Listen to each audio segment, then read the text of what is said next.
Hello heroes, welcome back. Today we're going to be talking about Agarose gel electrophoresis. This is a technique used by thousands of labs around the world to purify things, to analyze DNA. So put on your gloves, roll up your sleeves, or actually keep your sleeves down, and let's learn about some gels.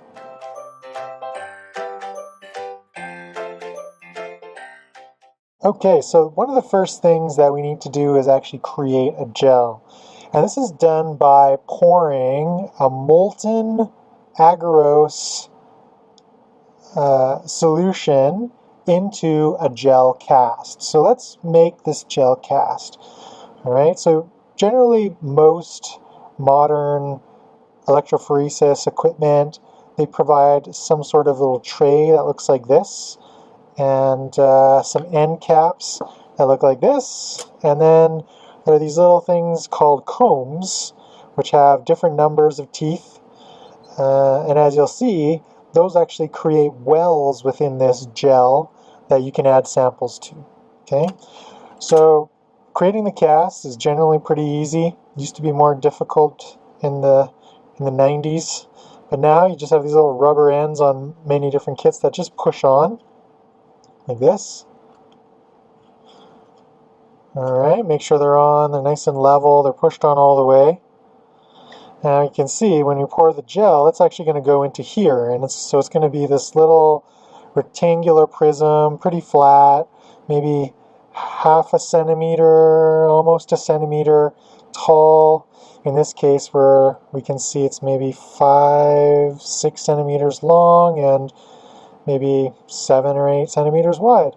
Okay, so that's the general structure of the cast.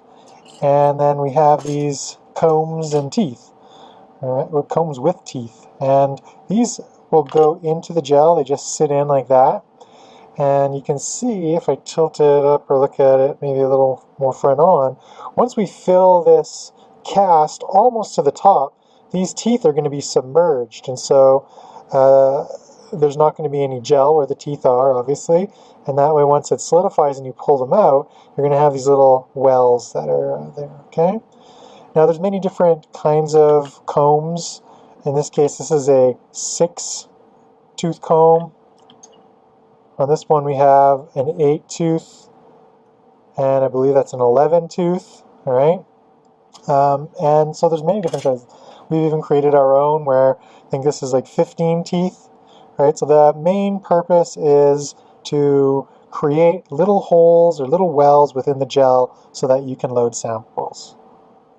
Right? You'll also notice that this gel cast tray here, it has multiple indents, right?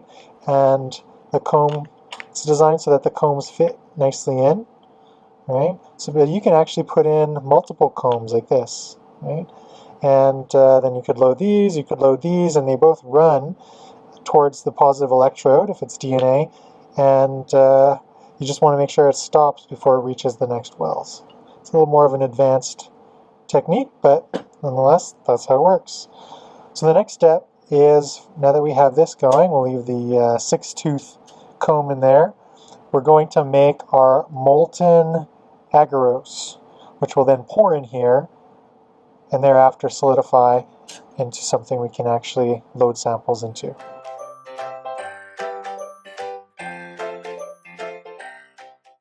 Alright, making molten agarose is in many ways similar to making molten LB agar, which you made a lot of in the Zero to Genetic Engineering Hero journey. And so yeah, there are a few minor differences, but it's very similar. So in this case, I have a bottle here with 100 milliliters of RO water, which is very similar. It means reverse osmosis water, which is very similar to distilled water. Okay, it's pretty important to not use tap water for gel electrophoresis because there are a lot of other metal salts in there. One difference, however, is that we need to add a buffer to this water. We don't just add the powder right away. we need to add a bit of a buffer so that we set the conditions right for actually running the gel, okay? And this buffer is called TAE. It's very common, tris acetate EDTA, right? And it often comes in a concentrated form. So just like you may have used, those little juice things that you squirt into water, those are highly concentrated form of juice that gets diluted into the water ultimately to make juice that you can drink. This is very concentrated TAE that you need to dilute into just pure water so that it creates the right environment for the gel. Okay, so again, I've got 100 mils here. You can get distilled water pretty inexpensively from a local grocer or a pharmacy, probably like $1 for 4 liters or gallon jug. All right, so I'm going to pour this 4 milliliter volume of 25x TAE in here. Make sure we get it all in. There's a little bit left over, that's okay. Okay, that's done. I'm just going to put the lid on and just give it a little bit of a swirl here. Okay. And one other difference from making molten LB agar is that it's actually better to add the agarose powder when it's cold, right? If you add it when it's hot, it actually forms these like clumps that are quite difficult to break down. So when we add it to cold, it makes it a little easier. All right. There we go, so I got all the powder. And unlike the LB agar in earlier kits, you don't get any hanging around on the lip there because we don't have a lot of steam coming out of here. Alright, so it's in there. I'm going to just give it a little bit of a swirl here, just disperse the powder, because now we're going to microwave it. And the microwaving is a little bit different as well. You want it to boil, and it doesn't foam over like agar does, like LB agar, okay? So we're going to put it in the microwave for 1 minute. It's going to be boiling for at least 15 of those seconds. We're going to give it a swirl. We're going to put it in again for another 15 seconds. It's going to boil, but shouldn't boil over. We're going to give it a swirl, and we're going to do 15 more seconds. It's going to boil, and then we're all done. It should be all dissolved. Right? It's a little bit more difficult to dissolve pure agarose, hence the extra microwave time compared to LB agar, and so that's why we need to just make sure it's boiling for a decent amount of time.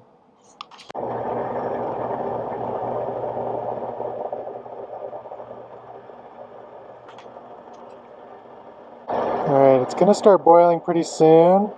Usually with one bottle in a 1000-watt microwave, it takes about 45 seconds. There we go, it's starting. And you might have this urge to stop the microwave so it doesn't foam over, but in this case, we can just let it continue.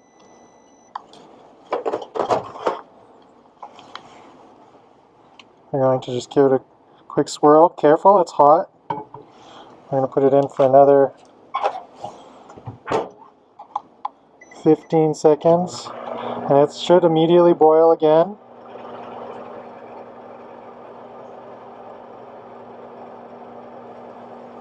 It's boiling pretty good.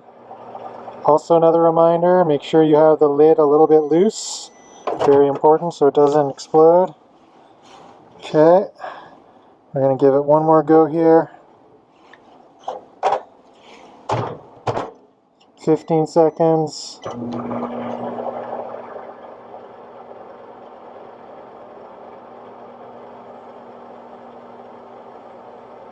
Yeah, you can see it rolling boil really nicely.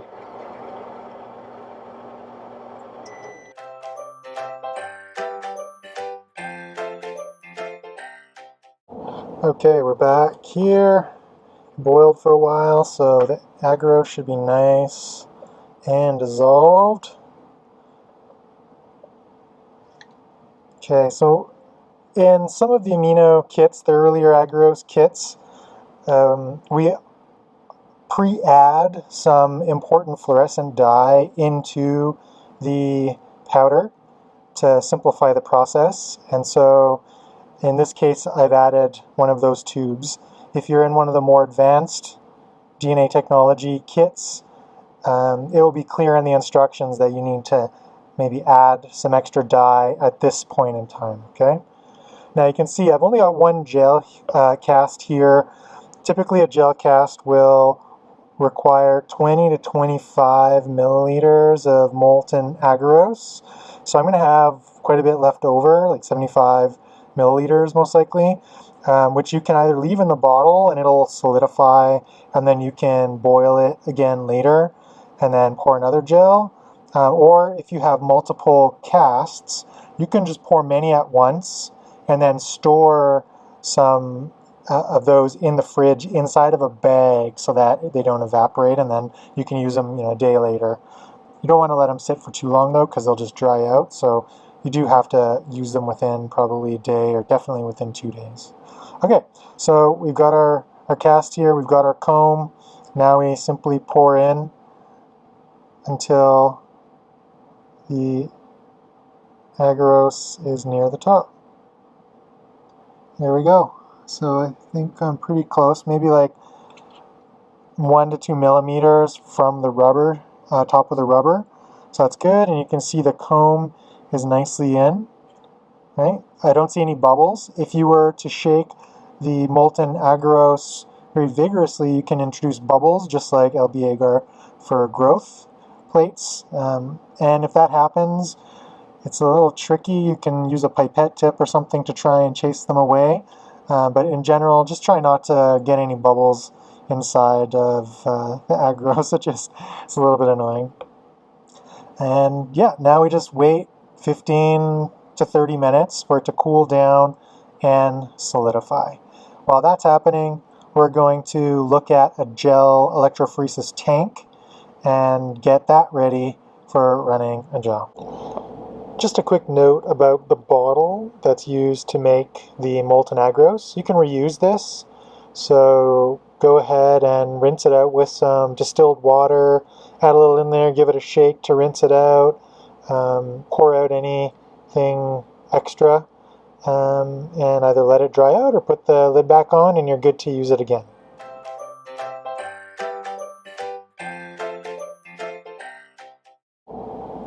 Alright, well this is an Agarose gel electrophoresis tank. Okay, so at Amino Labs we run a lot of gels, and so we have a pretty big tank that is used. You might have something much smaller than this, but the same principles should apply. It should be a tank so that you can fill it with buffer. In fact, the same buffer that you use to make the gels. It'll have an electrode at either end, so opposing ends. So you can see here, maybe or maybe not in the glare. This is, I'm hitting it's actually making a sound. That's a platinum wire electrode, and you can see the wire coming off of this side is black, so that indicates negative charge. That's where you should connect the negative charge. And then on the right side, there's also another, it's a little lower tone, another platinum wire, and you can see it's got a red wire here and red leg underneath. That indicates that's where the positive charge should be connected. Okay, so orientation is important. And the gel tray, as you'll see, slots in. It fits into these little slots here. They help with orientation. In the olden days, the gel electrophoresis tanks didn't have any fail-safes built in, like these little guides here, and so you could put the gel in any direction into the tank, and sometimes people would run them backwards because they would actually, the DNA, it's negatively charged, so it needs to run towards the plus end, right? But so if you put it upside down, what happens is the DNA, so let's say the wells are here, and the gel's like this, they'll actually run upwards and out of the gel, and the joke was that was called reverse gel electrophoresis, and you were a bit of a joker if you accidentally did that. So that doesn't really happen anymore because all these little fail safes, as you'll see, the gel tank's going to fit right in. And I mean the gel tray, I should say.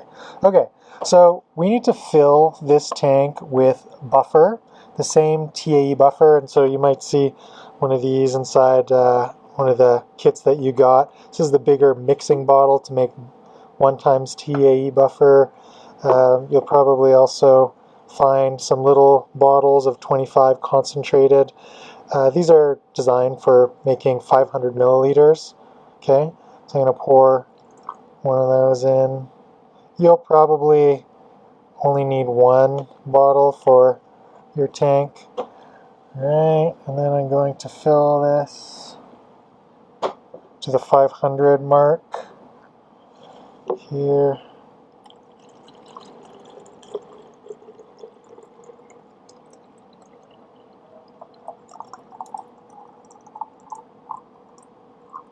Yeah, it's pretty close. And when I pour it in, it's going to kind of mix around. You can put the lid on and swirl it a little bit. Alright, so I know I need more than 1 bottle because I've filled this before. You may not know how much TAE buffer to put into your tank, and so one thing you might want to do is wait for your gel to finish solidifying, put it into your tank, because really what you need to do is barely submerge the gel, okay? So I'm going to make another one of these bottles because I know it's still a little bit low, and then I'm actually going to wait, and I'm going to top it all off once we get the gel in there. So I'm going to go ahead and pour in another one of these little concentrated bottles here. Go. I'm going to fill it up again to 500.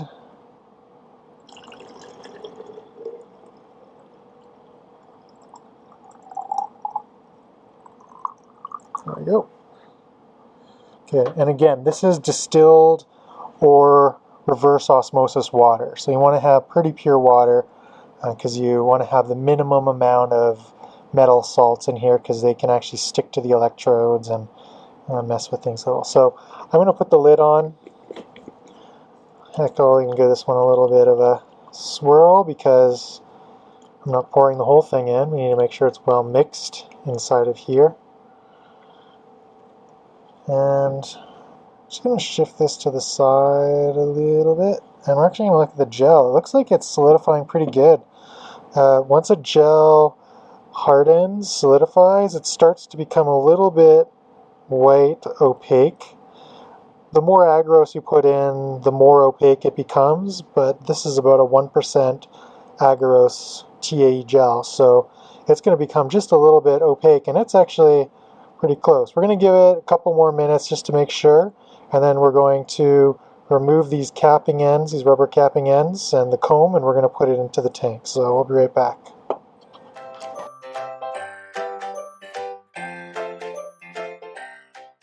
Alright, so we're back. It's been about 5 minutes here, and the gel is looking fairly opaque. I think you can make that out. It's not perfectly clear, right? It's looking a little bit whitish. Alright, so now we have to remove these rubber end caps.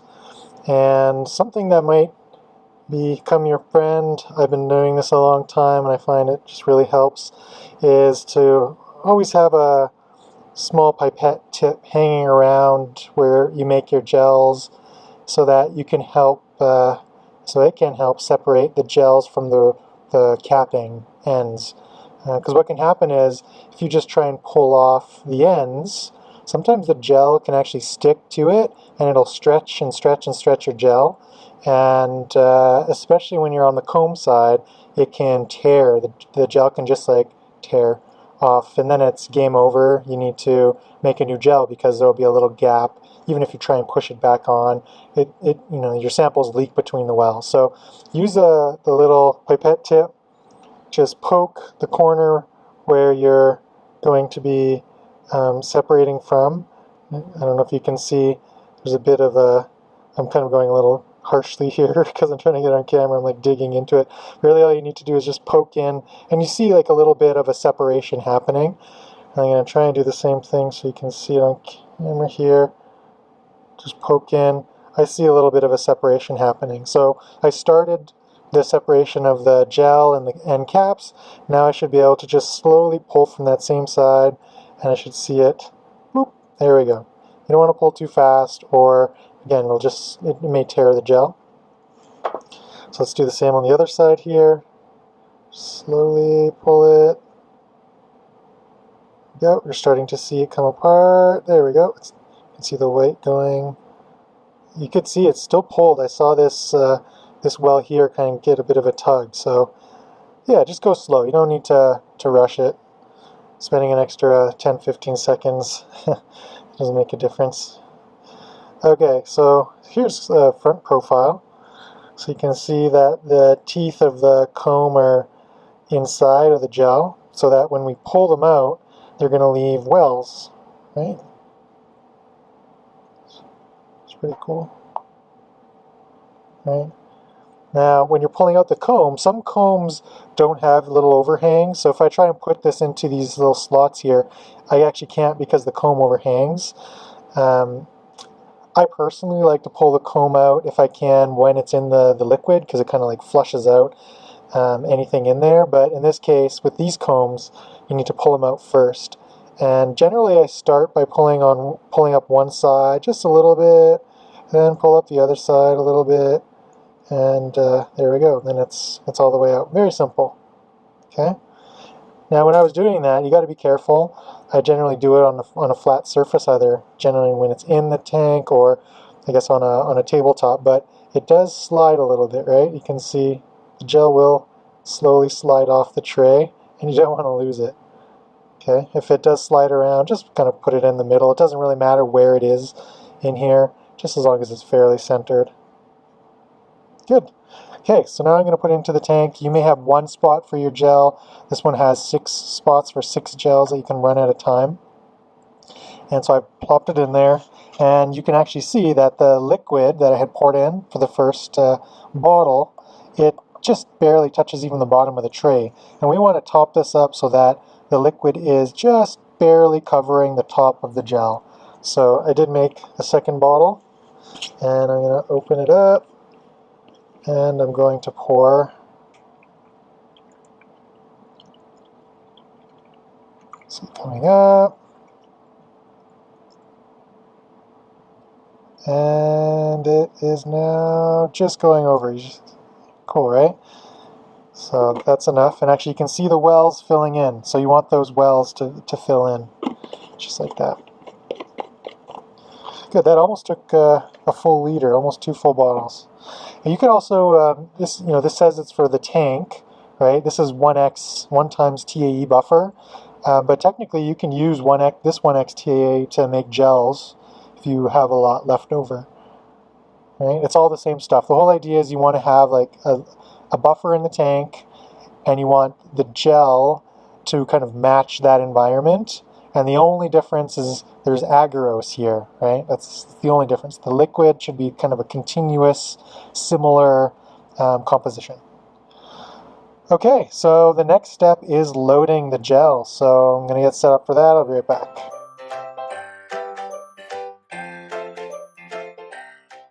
Alright, so we're back and we're ready to load the gel. I find it's easier to load it when it's perpendicular in front of you rather than from the side, so I turn the tank around a little bit. I've got a bunch of just regular dyes here. We're not going to do DNA today, but the main idea here is to show you how to load. So we're going to tilt the camera down a little bit. I've got my P10 pipette, so I'm going to put 10 microliters into each well.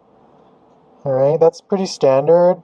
These are wide wells. The blue combs are wide wells, so you can actually put in maybe 20 up to 30, but the narrow combs are maximum 10, so 10 works with these ones. So I'm just going to go ahead here, and I've got 5 different dyes. This is a 6 well gel, so I'm going to have one extra, so I'm just going to go, and I generally will actually hold the, kind of like steady this with my hand, so I'll try and emphasize that. Essentially we've got, I kind of use it as a guide, so like, I guess I gotta kind of do more like this, so I kind of use it to do fine tuning, prevent any sort of shaking. So just kind of one finger touches the shaft of the pipette and helps to target it into the hole here. Okay, so we've got, you wanna put the tip in so that it's just barely. You don't need to like jab all the way down in, because the liquid that you add to Agarose gels has glycerol in it, so its density is higher than the TAE buffer, so it will naturally fall down.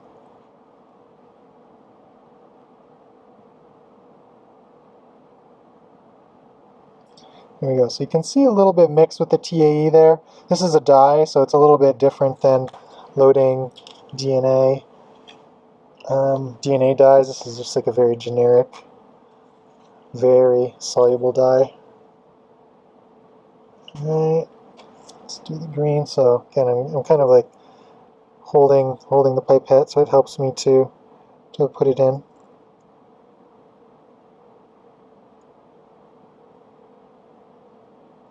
And pipe in slowly. Sorry, I got my little fake discard container there.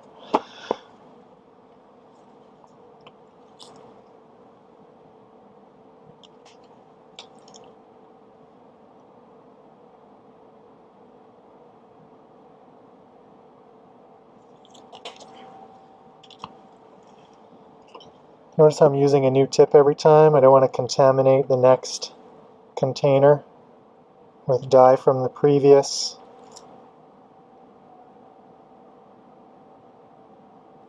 So you can see the second I touch the tip into this liquid, we're getting a little bit of color moving, and that's probably because of the little bit of dye that's on the outside of the tip.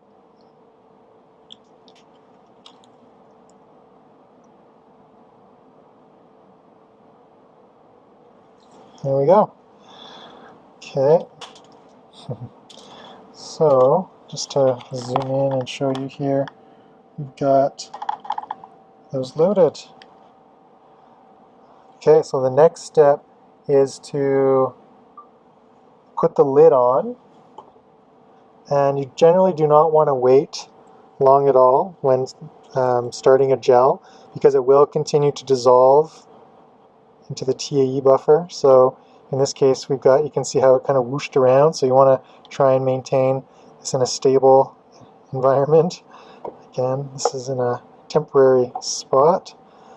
Okay, so now the lid is on, the black lead is on the side with the black wire and the black legs, which indicates negatively charged. And on this side we got the red and the red and the red, which indicates positively charged. We can see that the wells are on the far side, away from the red positive electrode, which is good, because we ultimately want to pull negatively charged things like DNA through the gel towards the plus end here, okay? All right, and then lastly, we've got a power supply here that this is connected into, that we can set the voltage. Here, I usually use 80. That's a good, safe voltage. You can go higher, 100 is really good, even a bit higher you can do. The bands may not be as sharp when you're running DNA, so I'm going to run that. Here we go. And now at 80, it's going to take me probably an hour to run the gel. If you're running at 100, maybe more like 45 minutes. So yeah, now it's waiting time.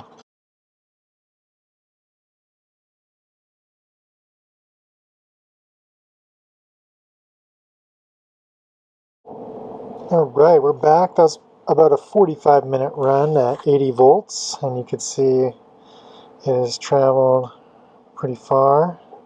Let's take off the lid very gently here, set it off to the side and get a closer look. There we go. It's quite pretty. Alright, started as wells at the top, traveled down towards the positive electrode. Right, which highlights one of the important properties of the molecules that are running through the gel. If they're running towards a positive electrode, they must have some negative charge, right? Okay, so these we can see with our visible light here, just normal ambient. See them with our eyes. Just close up there. DNA, you actually will typically use a blue light with an orange filter or an ultraviolet purple light to see the DNA. But in this case, yeah, we can take a picture straight up. For the TAE buffer, it's not very, or it has very low toxicity actually, and so you can set it on, just wipe things down a little bit, set it on a counter. If you like, you can take a picture. Yeah, so this is great. For the gels, they can just go into the garbage, into the trash. Actually, maybe I'll just show you the texture here. So let's put it into my hand here. So you can see, it's like pretty strong, but a bit gooey. You can see oh, it's starting to crack down the middle, so I've destroyed my gel. So you can see it does have, it's bendy, but it is still pretty delicate. So if you're ever handling a gel, careful. If they fall on the floor, they often break. And the tray, you can rinse with distilled water. You can just give it a quick wipe with a paper towel to dry it off a little bit, and just store it in a place where it's not going to be dusty, right? In a tote or something, and then it's ready to reuse. And then for the gel tank, you'll want to put the lid back on. That 1 times TAE can be used many times. If you don't have a lot of like gel chunks floating around, you can probably get 10, maybe 15 uses out of a tank of TAE buffer. I guess it's a tank like this where there's a lot of it. Maybe if you have like a compact tank that doesn't take very much TAE buffer, it's easier for it to get some Agarose gel kind of accumulating. So you may want to change that a little more often, but all this to say you can reuse the TAE buffer. You put the lid back on to prevent evaporation. For replacing the TAE buffer in the tank, you can just pour this in the toilet. It's not toxic. Tris is just a very simple, normal buffer. Acetate is just vinegar, essentially. And there's not so much EDTA in here. EDTA is a little bit more toxic, but in the amount that's in here and pouring it down the drain, it's no different than shampoo or soaps that have EDTA in it. Okay, give a rinse with distilled water because there might be some Agarose gel chunks floating around, and you want to clean that all out. And then you can either store it away if you're not using it, or you can just add more 1x TAE in and run some more gels. Alright, that's all for gel electrophoresis. Good luck with your gels, and I hope you get some nice clean bands.